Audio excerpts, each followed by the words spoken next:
On this episode, we're going to review the latest ChocoPro 226, where we have two matches taking place. Both of them are tag matches, and of course, some interesting news that Mei Suruga decided to announce for everybody.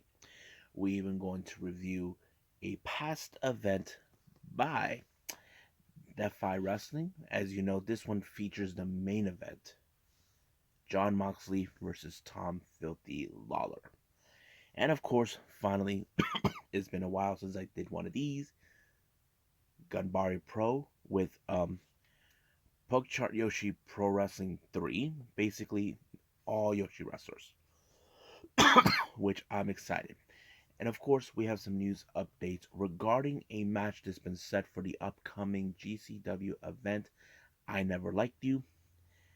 And of course, the situation with Kushida now that things are coming into light for the best of the Super Juniors, and of course the contract status with Mia Yim since she made her appearance at the latest Impact Wrestling pay-per-view. So, let's get ready with another episode of the Elite Wrestle Zone.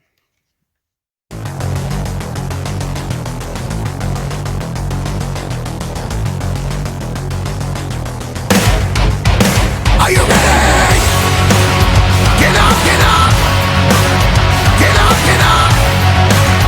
Get up, get up! Get up, get up! Get up, get up! Get up, get up!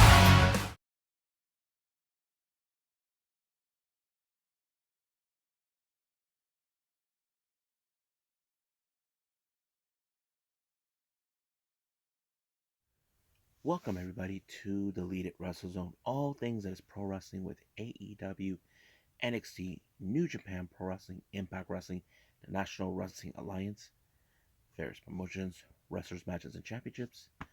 I am your host, Gerard here. So, let's begin with the latest ChocoPro 226.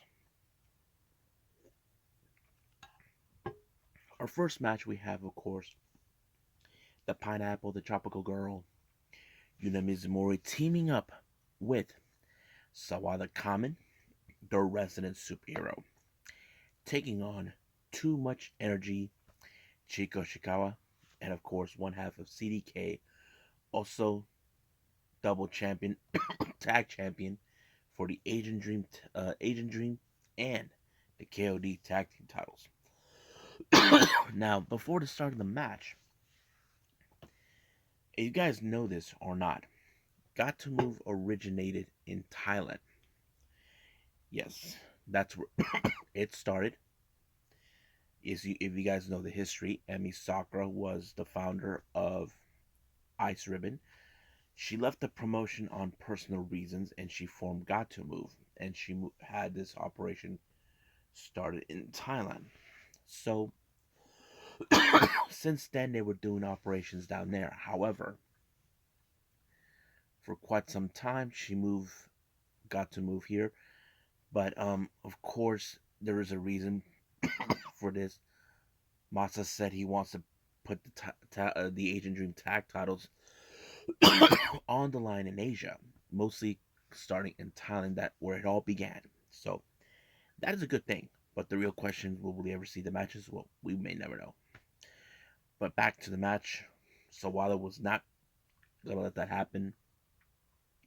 He decided the only way this could end if he pins Masahiro Takanashi. That is the one thing that he needs to do in order to have a title shot. Now, that's exactly what he was trying to do. But however, a lot of moments have taken place. Now, to me, I would have thought Masa would have won because he is the much, much better experience. But however, Chico Shigawa was the one who got pinned by Sawazi, and then all of a sudden giving them the much better win. But luckily, no one pinned Masa.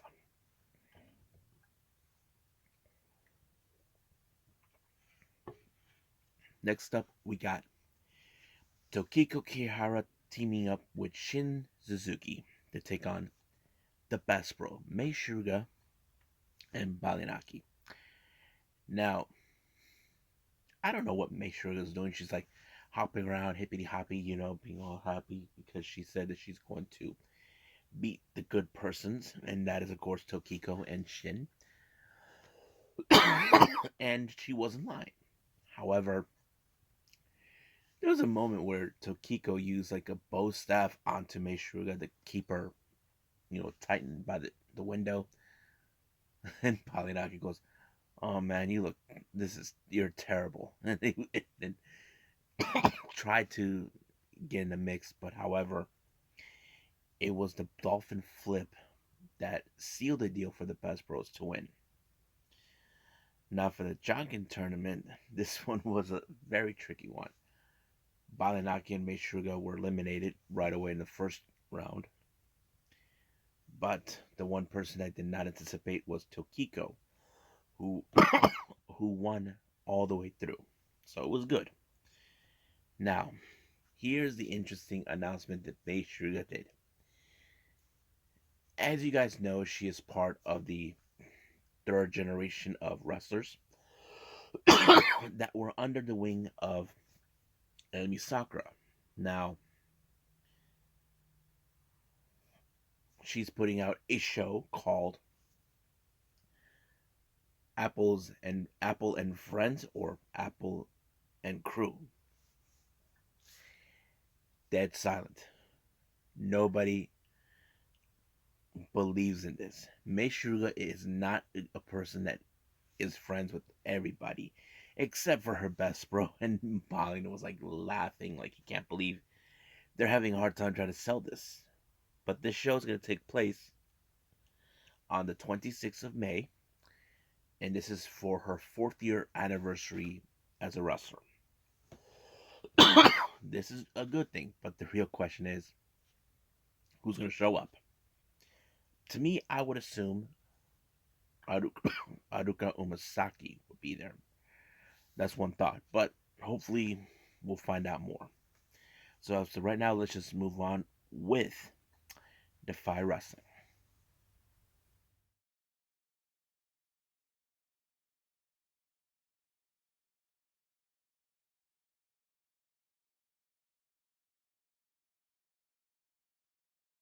Okay, it's been, I don't know how long or when, if I ever did a DEFY Wrestling review. This one is from their April 30th event, Wild Ones. Opening match, we have a bit of a feud between the younger generation and the older generation.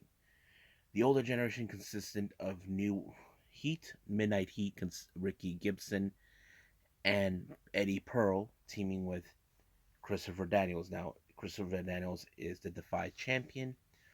It appears that certain people want to have a shot of that title, and including their opponents. That includes Nick Wayne, Adam Brooks, and his tag partner, who's out of action for quite some time. However, if Nick Wayne and Brooks and their mystery partner win the match, they'll get a shot of the DEFY championship if they can beat them. So Nick Wayne came up with the solution and got someone he's familiarized. As you know, he dealt with the devil, and this time the devil is back.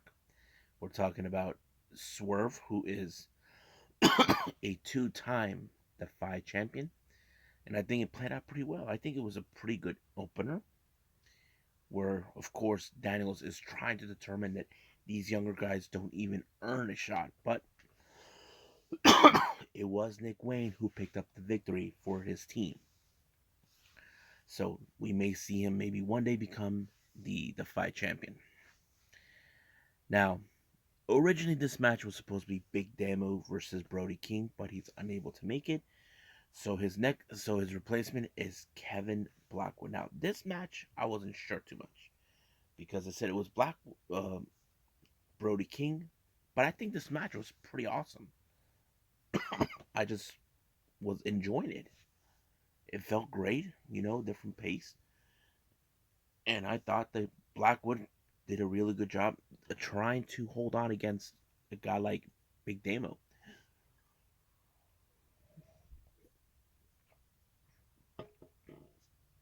So, but Big Damo with his power and strength, was able to overcome against Blackwood since he looks more like a technical wrestler, but it did help him to win a match. And I mean, I had to say, Blackwood did an amazing job, but Big Demo is the much powerful dude. So yeah. Now this next match is a sanctioned championship by PCW Ultra. This is for the women's title between Kikyo and Danica Della Rogue. This match was pretty interesting in certain ways because Kiko has been trying to persuade this title for a long time, but Danica wasn't going to let that happen. But unfortunately, Danica used the ropes to leverage when she got exactly where she needed her. The ref did not see a thing. So basically, she walked out as the champion. Now, our next match, we got Timothy Thatcher versus Shaft. So this was another, how to say, balls to walls wrestling match between a guy who's all about submission and grappling versus a guy with power and strength. And it's kind of hard for me to determine who would come at top. I mean, I feel like those two are a perfect entity, but in this case, it was Shaft who picked up the victory against Timothy Thatcher. Man, it was unbelievably good. Now we got, of course, El Phantasmo making his presence known, where he faces off a guy named Miggs, who El Phantasmo last March, got humiliated him, and now it was very simple. And I have to say, it was pretty interesting because El Phantasmo was a member of the Bullet Club. He cheats, but luckily Miggs had someone beside him to help him, and that is, of course, Ethan HD. But it was Miggs who picked up the victory on El Phantasmo, so it was pretty cool. Now our next match is the DEFY Tag Team Championship between C4, Cody Chun, and Guillermo Rosas to take on the Bollywood Boys, Gurv and Harv Singh. It was a pretty good match, I have to say. Seeing the Bollywood Boys do what they're doing, even since they left WWE, better. It was a pretty good match. I think I enjoyed how they are now because they acted like a bunch of you know how to say, not hippies, more like they think they're all that. But I think right now in the independence since releasing, them look more they made themselves look more serious, and I think that's pretty good, and that's what helped them retain the title when they applied a double sharpshooter on their opponents. Now our main event, Tom Lawlor versus Jon Moxley. Man, a blockbuster slobber knocker. You wouldn't imagine. Both men were bleeding, but it was the Death Rider that ended it. I mean, Tom Lawlor was the one who called him out. I don't know if he knew what he was getting himself into, but man, what a match. It's insane. So so it was the Death Rider that sealed the deal. It's over. So that's pretty much it. What we got with Defy, and hopefully, if I get another chance to see it, I'll watch it again. But right now, let's move on with our last review, Ganbare Pro.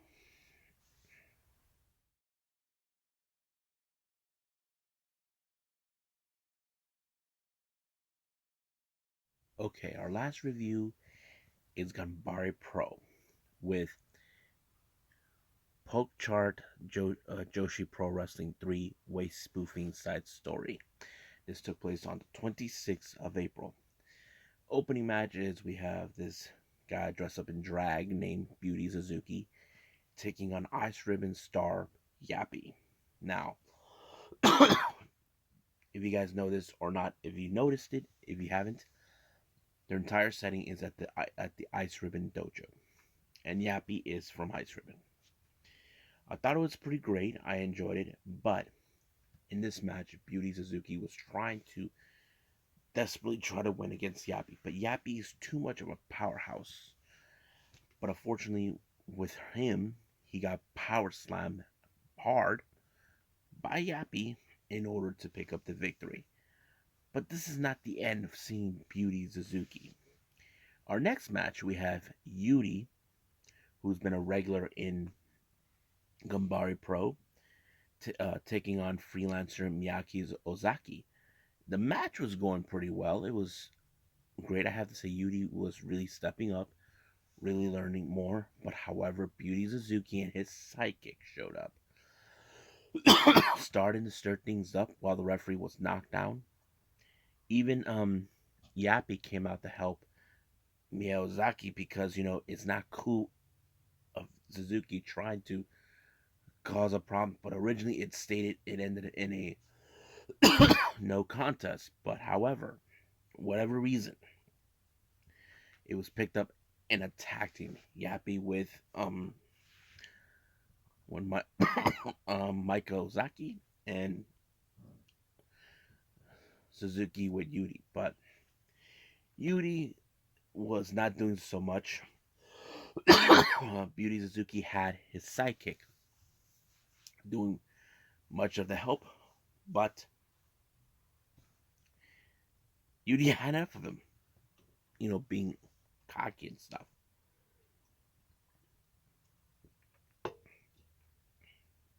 But it was so what Yuri does, she let Yappy and Ozaki just finish him off, which he did. So it's kind of crazy. So Ozaki and Yappy won the match. Now our main event is Yuna Manaze taking on Yumehito Inamura. These two been together for a while. They've been part of started like their own bit of a faction called Purple World Order. I thought it was a pretty good match. I mean, it went up to 20 seconds. 20 minutes. I just was intrigued by this match. I mean, Yumehito, I felt like this was one of his best matches, and I thought it was pretty good. But it was him who picked up the victory on Yuna and walked away with it. So that's pretty much it. I believe it's time for me to end the reviews and move on with news updates.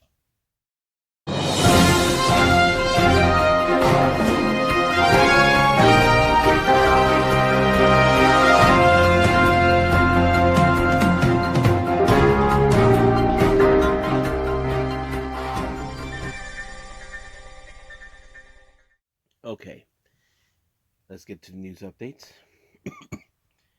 As you know, GCW announced that they were going to make their debut in Providence, Rhode Island for the first time.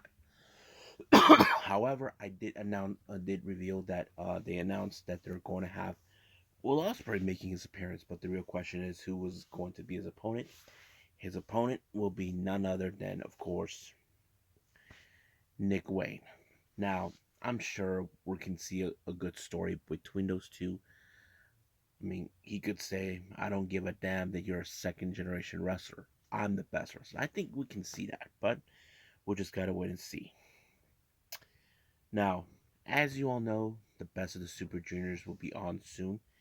One name was not mentioned because we thought, like everybody else thought, we all knew that there was a possibility that he could head back to New Japan. We're talking about Kushida. Now, Kushida, we would have expected him to be making a surprise appearance at the best of the suit. Looks like that's not the case. He doesn't want to go back to New Japan to be part of the of the junior heavyweight division. However, he did say that he wants to follow the path of Will Ospreay and Shingo Takagi. If you guys don't know what I'm talking about, these two men were part of the junior heavyweight division until they transitioned to heavyweight. That's what Kushida wants. Now, could it be possible? Yes, it can be possible. But we just got to wait and see what he does and what he can bring to the table. Now, but till then, let's just keep lid on.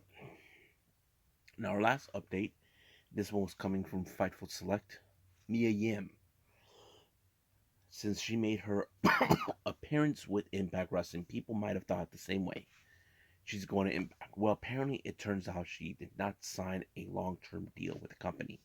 She signed a short-term deal that and all the way to Bound for Glory. So the only reason she wants to do this is because she wants to build up a storyline with Deonna Purrazzo. It would make sense, but beyond that, we don't know.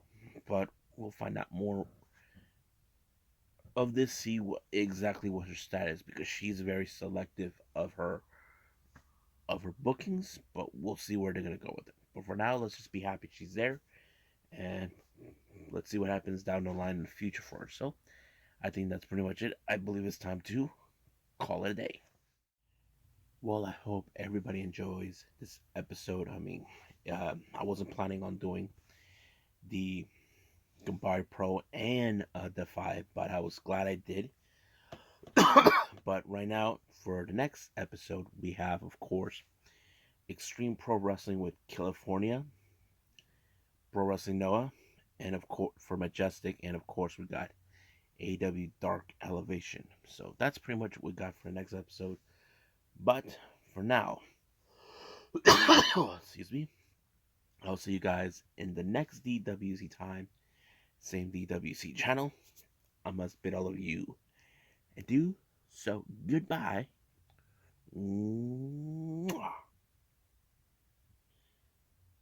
And have a nice day. Bang.